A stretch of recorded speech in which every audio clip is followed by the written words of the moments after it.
What's up YouTube, it's TP Locks here, bringing you guys another video.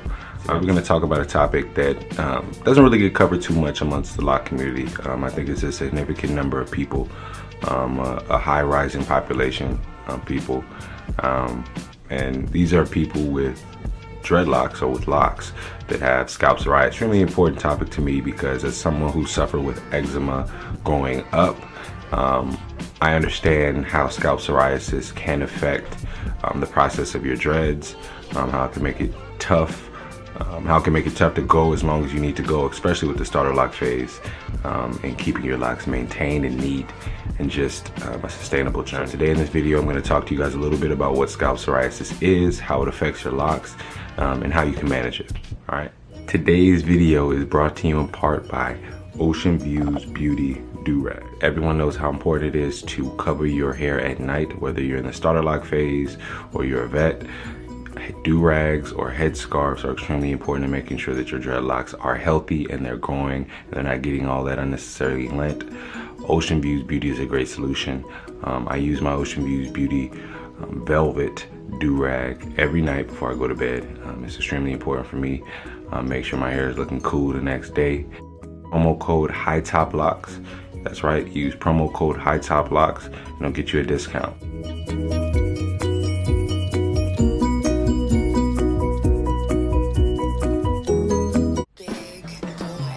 All right, scalp psoriasis, scalp psoriasis, scalp psoriasis.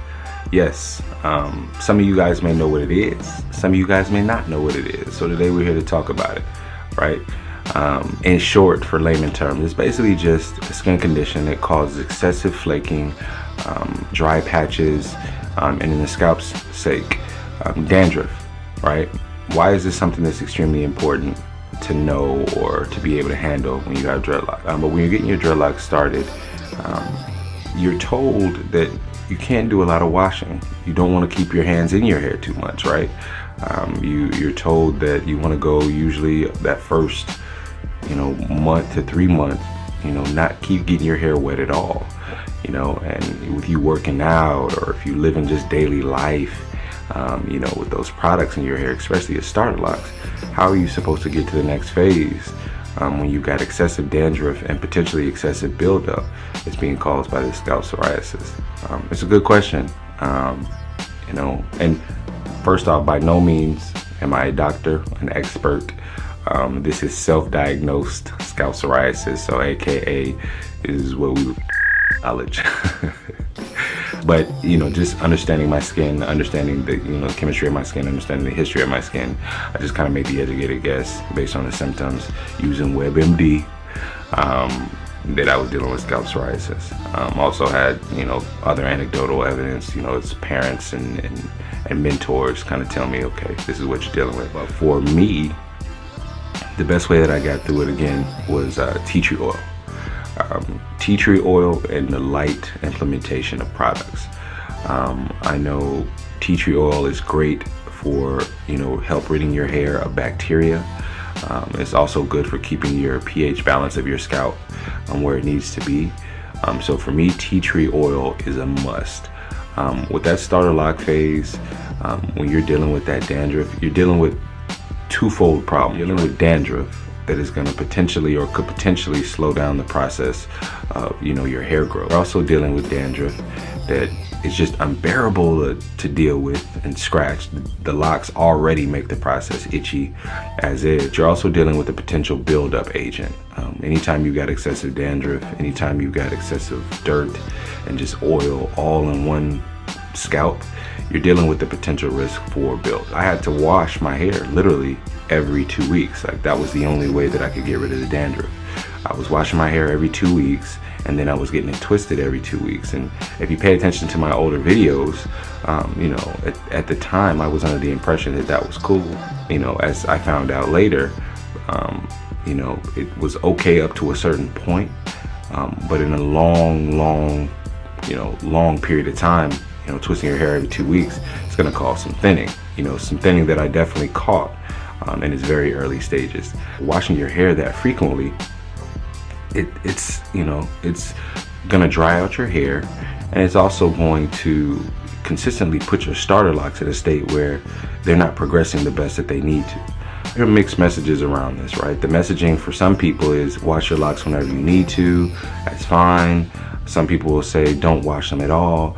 For me, I didn't really apply one philosophy. It was just about my hair. And I noticed that the process of my hair and the grade of my hair, washing it 2 weeks was just not conducive to getting it to lock, especially in the areas where the grades of hair and the textures of hair were slightly different. So for me, scalp psoriasis made a huge impact on the progress of my locks. And I had to figure something out. One of the methods that I had used or I had been implementing was a method that caused you to wash hair in between your do-rag.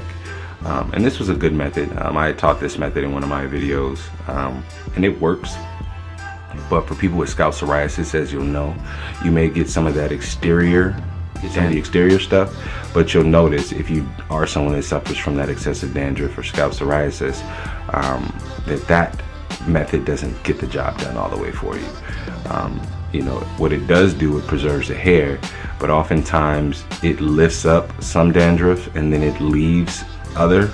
And what I found is with that method is it was actually causing me to create buildup, because I was only partially lifting certain dandruff and I was leaving, you know, a good portion of the rest still in my hair and in my scalp. And it just wasn't a good method for me to continue with my excessive damage, or I'm sorry, my excessive dandruff. As time went on, you know, I had discovered tea tree oil, but I hadn't discovered, you know, the uses for tea tree oil as far as, you know, the method. I think when you're first starting out locks, you're really trying to hone down on a routine. And tea tree oil, you know, had always been a part of my routine, but actually using it in a way to get it to benefit my scalp wasn't a way I discovered until most recent. People with scalp psoriasis, it's extremely important to know that tea tree oil is going to be your best friend. Tea tree oil is going to be your best friend, and essentially all products that are just light, they're not buildup, dense, and they're just healthy for your hair. For people that have that scalp condition, it's going to be important that you use light oils that don't cake on too much or don't limit the porosity of your scalp. And then also you want to use products that are going to moisturize and also cure, or not even cure, but kind of treat that psoriasis a little bit. For me, my products are rose water, tea tree oil, and coconut oil. Those are the only products I'm using right now, mainly because, you know, for the most part, they're single ingredient products. They're light, and they get the job done. Even the twisting gel that I use now is extremely light. I think it's got black castor oil in it, but it's a very light cream. And again, all this is extremely important because my hair and my scalp, what I know about it is that because of the skin condition psoriasis, I know that it's creating dandruff and flakes at an accelerated rate, more so than most scalps produce dandruff and these dry patches. So I have to make sure that the products that I'm putting in my hair are light and conducive to allowing my hair to do what it's going to do and my scalp to do what it's going to do, but it's also helping to treat some of that. Tea tree oil is one of the best things that you can use for your scalp and, you know, scalp psoriasis. Why? Mainly because it kills some of those harmful bacteria in your scalp, in your hair, and then it also helps with the moisturization and strengthening of the hair shaft and follicle as well. And it's also going to improve the pH balance. You know, I've said that a few times now, but it's just going to be overall great for your scalp. So for me, my daily routine is to make sure that every morning and every night I'm getting a water and tea tree oil mixture and I'm spraying it in my scalp and working it through every night.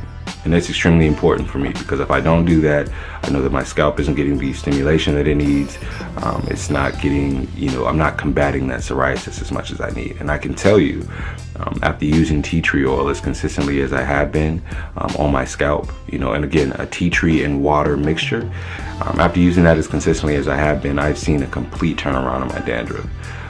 You know, before I was, you know, operating on the philosophy to just keep it light, keep it simple, don't use anything on my hair, but like once a day, I wasn't using my tea tree oil as much as I needed to, and I wasn't applying it and, you know, massaging it, you know, almost aggressively into the scalp.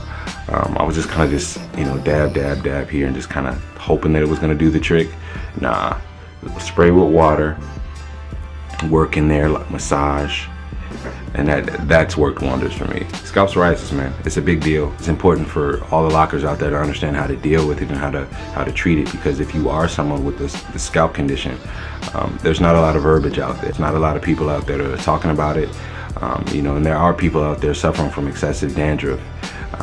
They don't really know how to deal with it. If you are someone with that scalp psoriasis, tea tree oil, man.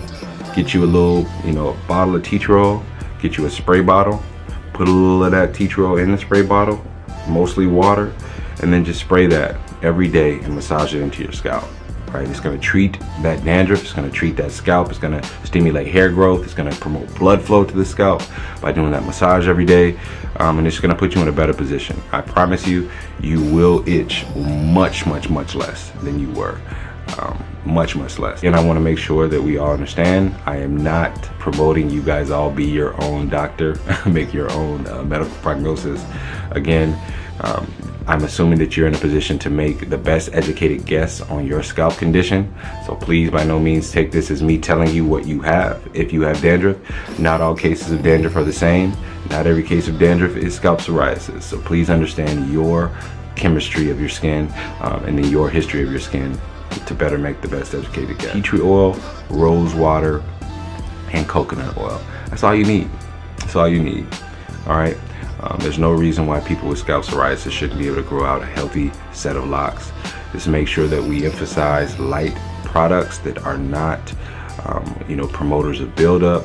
They're not promoters of just, you know, caking up product. Just light, almost single ingredient products if you can. Tea tree oil, rose water, and coconut oil. That's what I recommend. All right, it's TP Locks signing out. Please, if you enjoyed this video, like, comment, share, and subscribe. Again, like, comment, share, and subscribe. It's TP Locks.